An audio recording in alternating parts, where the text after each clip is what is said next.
Good evening, good evening, good evening. This is the day the Lord has made. We will rejoice and be glad in it. Another day's journey.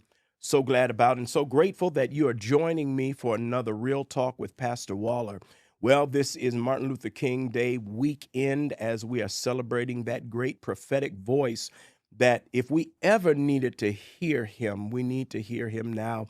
So I'm certainly looking forward to seeing you tomorrow as we celebrate both Yes Weekend, Youth Empowered to Serve, Martin Luther King Day, and also in the afternoon, my pastor, Pastor Kwan, is having the Martin Luther King Day service, and he requires me to be there, and I am looking forward to your joining us.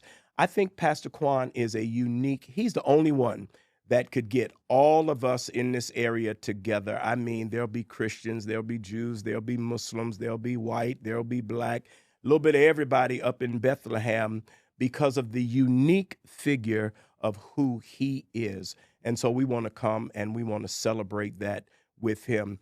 Thank you all so much for the way in which you showed out on this past Tuesday at Mother Bethel. I so appreciate you and your support. And thank you for how you've been joining us each morning at 6:30 for our SOAP, Scripture, Observation, Application, and Prayer. And thank you for your commitment to growing in our 31-day biblical challenge.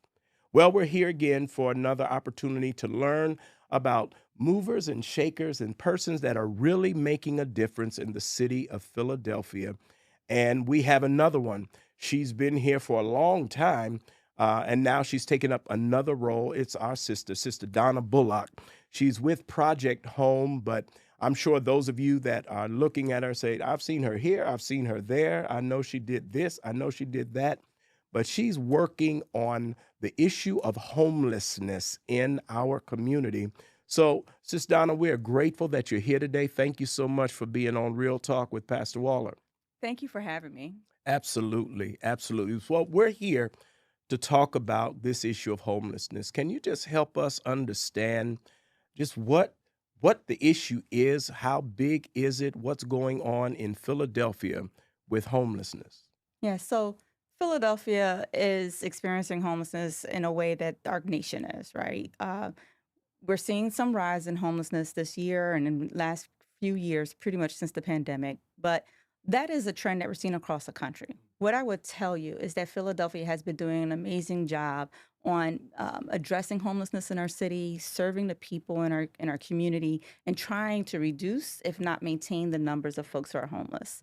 Um, Today, we know that there are about 5,000, a little bit over 5,000 people experiencing homelessness on any given day in Philadelphia. A little over 1,000 of those individuals are what we call street homeless folks. Those are folks who are unhoused, unsheltered. So they're not finding a shelter in the evening to go to or choose not to go to one. That number has been increasing over time, and it's something that we're watching. But I would tell you, even in those numbers, right, Pastor Waller, that they're not as large as New York or LA or Chicago or other places. We still tend to have one of the lowest numbers of folks who are homeless for a major city. And that is really important. And I think it's due to the work that organizations like Project Home and our city of Philadelphia have been doing for many, many years to address it. We have been known to have innovative models when it comes to addressing homelessness. We are committed to uh, getting folks sheltered and committed to finding resources to folks. So in Philadelphia, when we look at the numbers right now, we're concerned about an aging population, folks who are becoming more medically vulnerable, and folks who are, of course, dealing with the opioid epidemic. And those are all factors that are impacting those numbers. But the largest single issue that is behind homelessness is affordable housing. And I tell this to folks every time. Uh, Affordable housing is the root cause of homelessness. Now, what happens is if you're an individual who is struggling with some other issue, mental health, opioid use disorder, or you can't get a job, or you have some other family trauma, trying to navigate our limited supply of affordable housing with these additional challenges becomes even more difficult for that individual. So if we're all fighting for that same slice of affordable housing, but you have to bring all this other with you, it's going to be more challenging for you. So, for Project Home, we believe that affordable housing is the singular issue to addressing homelessness, but we also know that it's about more than housing. Right? You can't just give somebody a key and say good luck. Right? Some folks are bringing whatever they're dealing with, they're bringing it right with them into that unit. And I remember a resident saying to me, Donna, I am so grateful for this unit, but when I close that door, I'm by myself. I need to find community. And that is what is so great about our programs here at Project Home is that we believe in our beloved community. And we take that community very seriously and we bring folks in. But we also know that people need the entire home package. H for housing, O for us is opportunities, M is medical care, and E is education. And we try to bring all of that into our programming in addition to that community and making sure we're looking out for the folks who are in our care. Thank you for that. You raised an issue. Now, I I pretend to think I understand the issue, and correct me where I'm wrong on this. But our country, back in the 70s, turned away from the mental health care of persons. And so a number of persons, when we stopped having, this is an ugly word, but the asylums, or we had places for our mentally challenged part of our community. And so they were just let out. And so there's a large portion of persons who are out there, and it is mental health.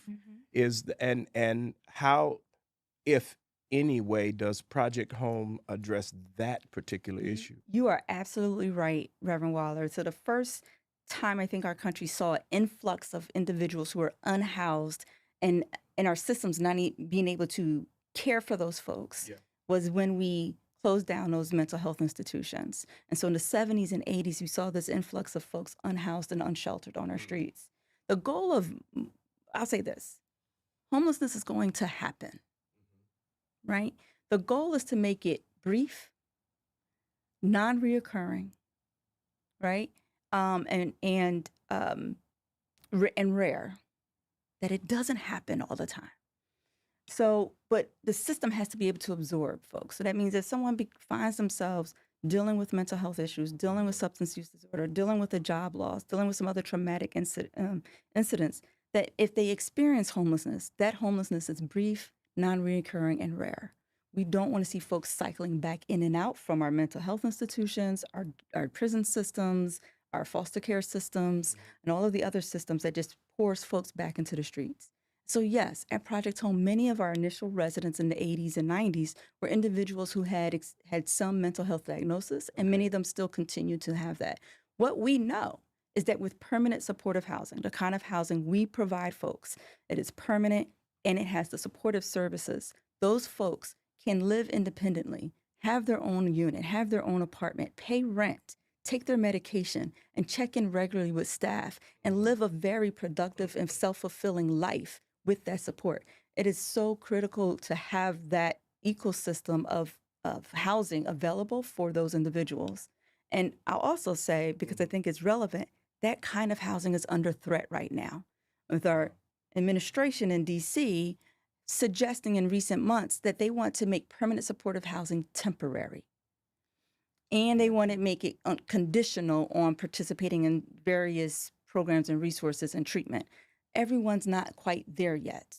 And what we found is having a continuum of housing available, entry level, meeting people where they are. Come in to this shelter, come into this transitional housing, come into this safe haven housing, and get off the streets. And then we can connect you to those resources, build you up, give you your birth certificate, your paperwork, get you connected to treatment, jobs, whatever it may be, and now move you into permanent supportive housing so you can continue on your journey home. It's so critical to their success and to our success as a community. We started in Fairmount, And a lot of folks don't realize that. Okay. We're at 15th and Fairmount. Now we have over 1,000 units of housing across the city, many in North Philadelphia, but really across the city. But at 15th and Fairmount, and at that time, the neighbors were opposed to us moving there. And in the late 80s, early 90s, it was a lawsuit, the whole nine. And then 10, 20 years later, we built another building on property with in partnership with Greater Exodus Baptist Church. And well, at that time, the Fairmount community was open to us being there because we became neighbors, right? You will see my residents that live in those buildings, frequenting the coffee shop, going to the grocery store, and it became a part of that community. And another part of North Philadelphia and Strawberry Mansion, we did similar work, but worked again with that community. And that community said, yes, we need this kind of housing. And that particular housing was recovery housing. But we also need some after-school programming for our children. We also need health services for our community. And so Project Home invested in that community, started an after-school program now called our Honickman Learning Center and Comcast Technology Labs. And it is a full technical educational center. We provide K through 12 programming and adult learning. These kids are doing everything. I mean, they're too smart for me, but they're coming from the neighborhood nearby in North Philadelphia, and they're doing robotics and they're doing 3D printing. We have a music lab, a production lab. They have their own podcast studio, so they can do this. And they're just amazingly talented young people. And then we have our adult education, getting folks ready for the workforce. That is a result of the community saying, we want this. And then we have a federally qualified health center at 21st and Cecil B. Moore that serves our residents in Project Home, but also the broader community there.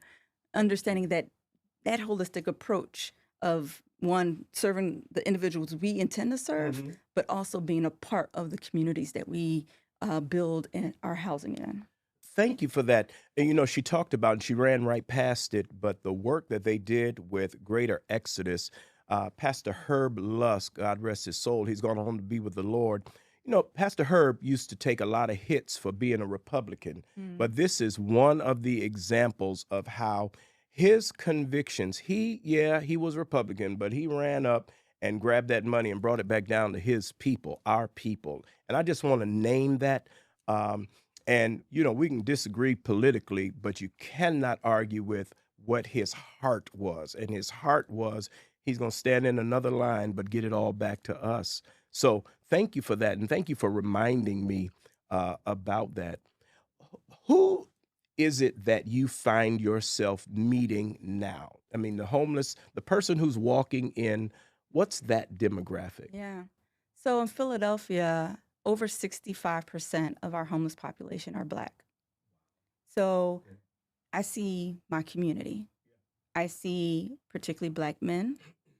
And ages range, but we are seeing younger people, particularly as it pertains to the substance use disorder epidemic that we're seeing across the city, particularly in Kensington. And I want folks to understand that it is our folks in Kensington.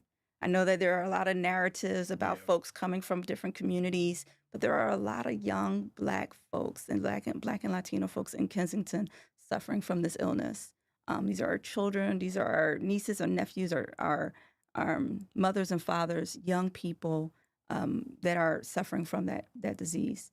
But we also are seeing a lot of older folks and medically fragile folks, folks who are unable to navigate their own daily living essentials, their ADLs. And that's challenging because they can't necessarily move into some of our shelters that are in our beloved church buildings across the city. I used to work in childcare work, and I used to say, I love Philadelphia churches, but I feel like they believe the more stairs they have, the closer they get to heaven.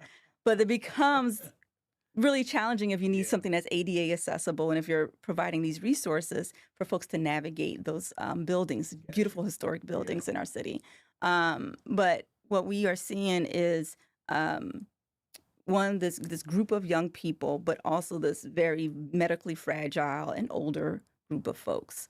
Here, I'll say these things. When we commit to saying we want to solve something, and particularly homelessness, we can do it. And I believe in Philadelphia, we've done that. The country has done that. We said we wanted to solve veteran homelessness, what we call functional zero, meaning that it's so low and that when someone becomes homeless, we're able to, again, get them into housing. We did that with veterans, and this country invested in housing and resources for our veterans. And so we have functional zero homelessness among our veterans. Okay.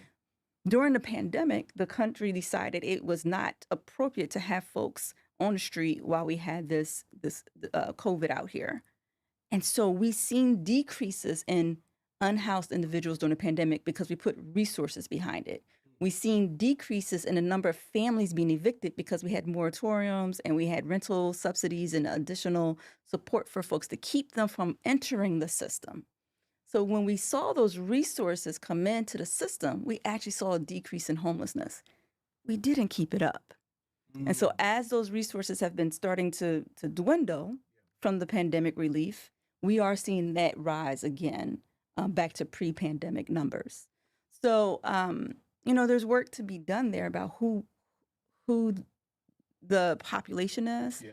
But again, as I said when I started, I see my community. I see folks that look like my family, that look like the men in my family, that look like the men who raised me and surrounded me mostly, who look like the grandmothers of my community, right? We see, Project Home operates one of the few entry-level housing shelter spaces where folks can come in adult family groupings. What do I Okay. mean by that? So you hear family shelters, but that's usually for families with children. We see a lot of families trying to stay together on the streets that may include a parent, an adult parent, and an adult child, adult siblings. And so these groups are really hard to keep together, particularly when they're mixed genders, because there's not a shelter really to fit them. And we have one of those few locations in the city that we do allow. We have right now an adult mother and her son and their dog and cat. So we also accept pets in that facility as one of the most open door policies that you can possibly have. So we've had pit bulls and cats and snakes and all kinds of pets that folks bring in with them because that is also their family, as well as these adult groupings. And so trying to keep those family units together, because again, that community is so important for folks to be able to just get by every day. So help us with a day in the life of. So the work that you do, person X comes up to you and says, "I'm homeless. I want," and for the purposes of this demonstration, they're not mentally ill. Their life hit and they are homeless. They come to you.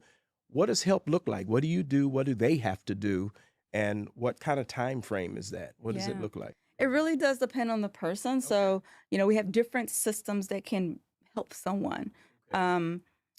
If you are, the average Philadelphian walking down the street and you see that person that you walk by every day that you go to the bus stop, Yeah. and they ask for a coffee or maybe a few d- dollars or whatever, maybe, I will first say hello. It doesn't cost you anything. I remember when I first got this job about a year ago, I started to take the bus to work and I was seeing someone every day in a particular porch stoop. And eventually I spoke to him and found out he was living in this vacant house, but actually just living on the porch. Um, I called our hotline, and that's what every Philadelphian can do. Project Home operates the hotline for the city for outreach. And they will work with the individual to either assess whether there's housing available for them based on their need, or to refer them to the city's coordinated outreach system, which will then, or entry level system, which will then connect them to either shelter based housing if that's appropriate, do a mobile assessment, housing assessment, determine their vulnerability and where they should be. So the entry level housing is probably the first step for many people, and that's usually a shelter or some space. And then depending on the assessment, they can end up, into permanent supportive housing or some other housing that may be available that has a voucher available for them. For folks who are it's a very legal term called chronically street homelessness, this is requiring that person has a documented history of homelessness. Most folks who are unhoused understand that system.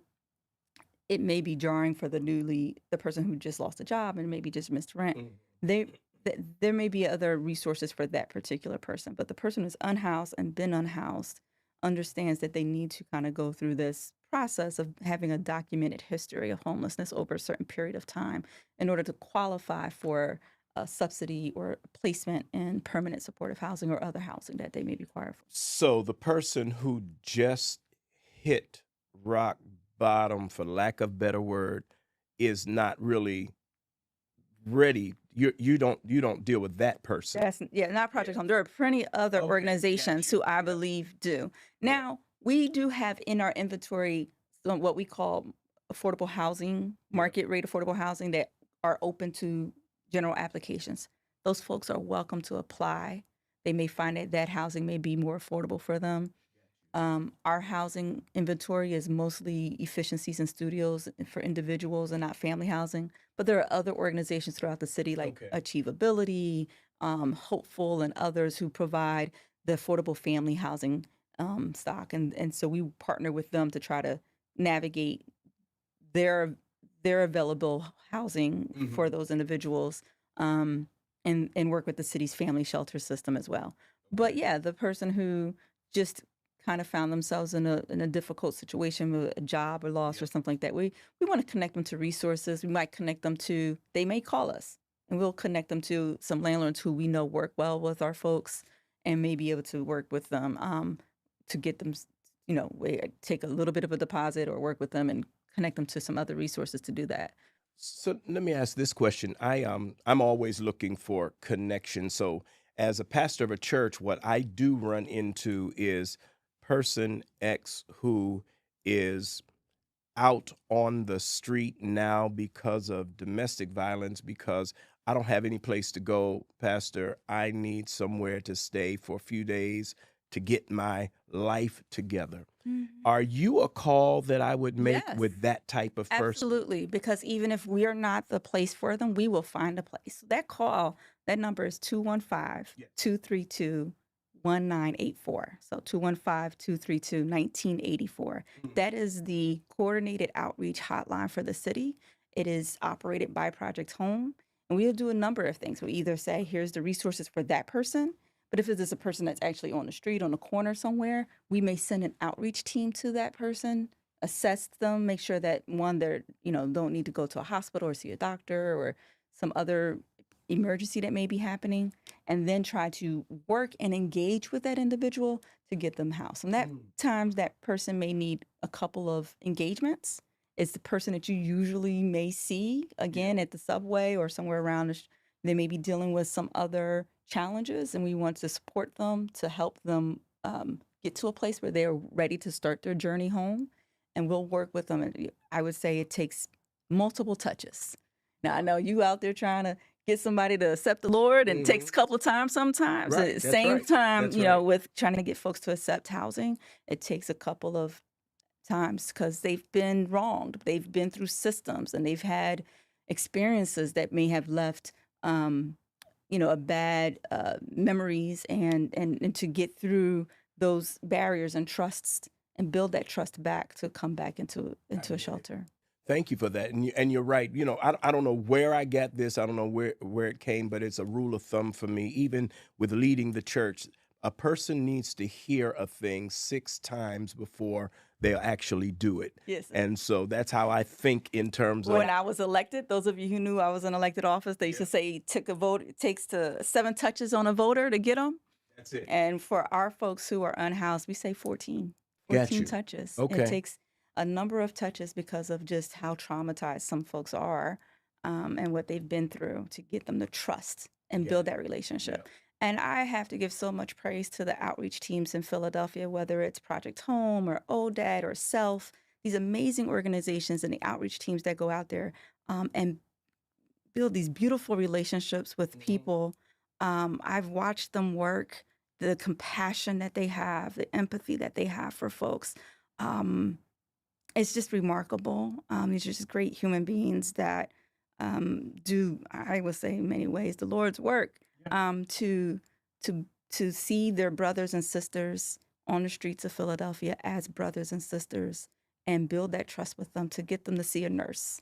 And we operate a street medical team that will go out and see people on the street and treat them. Okay. My street nurses are amazing. Their whole office is on their backpack, and they come in and they know Miss Mary's, medical history. They know that she needs to take this medicine at this certain time, and they look for her and they treat her as any other patient, and the outreach team along with them. And because of that, we have had these amazing stories of folks who, took years to bring in. And each one is a celebration. Each one, we heard, a gentleman recently, a few weeks ago, that used to come by our office all the time, would refuse services, finally said yes. I think the whole building erupted in cheer. We were so excited for him to make that decision that he was ready to come home, and find home. And it just, yeah. Thank you for that. And thank you for reminding me, you have been elected officials. You've only been with Project Home now for a couple of years. Not even a Not year and a e- half. Yeah.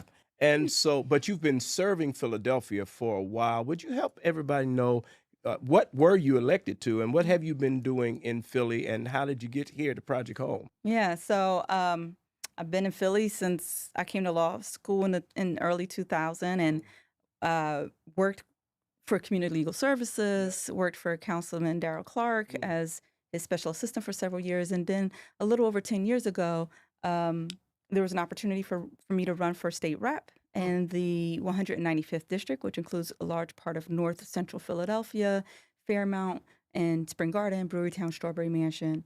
I decided that I was going to lead in that way. Pastor Waller, I always saw myself as a servant leader. And it's something I learned very early on in my upbringing in New Jersey, where, I experienced housing insecurity for a number of different circumstances and reasons. And part of the solution for my mom was to seek resources and support from a local soup kitchen. And that soup kitchen grew out of a um, collection of churches in my small city who were having, the Baptist, well, let's say, the Episcopal Church had lunch on Tuesday, the Lutheran Church had dinner on Wednesday. Nobody had anything on Thursday. Always made sure I went to the Sharon Baptist in New Brunswick that had the best fried chicken and Kool-Aid on Saturday. Okay. But you had to navigate this system, right? And my mom would just pack me up and we would walk through this town to get these meals. And then at some point, the church said, we can do better. And they got together and they formed an organization called Elijah's Promise. And if that rings a bell for you, it is because it is rooted in that scripture about Elijah traveling and coming upon the widow and asking for food. And she's saying, if I provide for you, what am I going to do for me and my son? And he says, I promise you the Lord will provide and take care of you. And I learned very early about this service. I was a part of this community in this soup kitchen, and my grandmother, my mother, and I would attend, but my grandmother also said I had to be a part. So I had to finish my meal, and then I had to sweep the floor, wash the dishes, be a part. So I learned about service very early and leading in that service, but also knowing that what I give, and give of myself, that the Lord will care for me and take care of me. And so that has kind of been my mantra, and what had kept me moving, and eventually led that career into political service, and served as a state rep for 10 years before, or just shy of 10 years before deciding to step into another role of service and another role of leadership, where I thought I can bring that experience, both personal and professional, into a space that meant a lot to me. And I think I thought I can make a difference here in the city of Philadelphia. And so there I Thank you landed. for that. Thank you. And that's Donna Bullock. She has been such a blessing to the city and right now working with Project Home.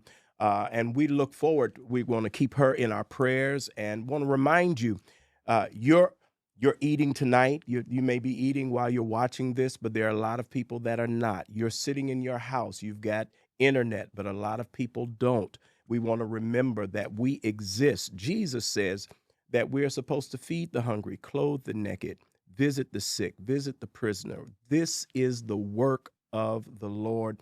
And we want to thank you for being a part of this conversation. And I encourage you to continue to keep this in your prayers, on your hearts, and on your minds. Please don't forget that tomorrow morning you are bringing your bags for the She's My Sister conference. Don't forget to put toiletries in the bags. Black hair care products, and it will be distributed to the homes and the places that we are supporting for those who are in transition. I'm looking forward to seeing you in the morning, and I pray that God would bless your life. I pray that as we gather together, we would experience the Holy One of Israel who inhabits the praises of his people. So, Donna, we're going to have a word of prayer with you and want to thank you for being on Real Talk. Thank you. God, I bless you and I thank you. I thank you for the work of Sister Bullock. I thank you for how you're using her to help people who are outside. I thank you that you've given her a heart to serve, and she's served in many different ways. And I thank you that in this moment, people's lives are being changed because of her commitment. We pray, oh God, that you would help us as the church to address the issue of homelessness, that in our lives you would get glory and it would be for the good. Now, as we go throughout the rest of our day, would that you go with us, stand by us until we meet again. It is through Christ and for his sake we do pray. Let us all say, Amen. Amen. Amen. Listen, love you much. God bless you and God keep you is my prayer.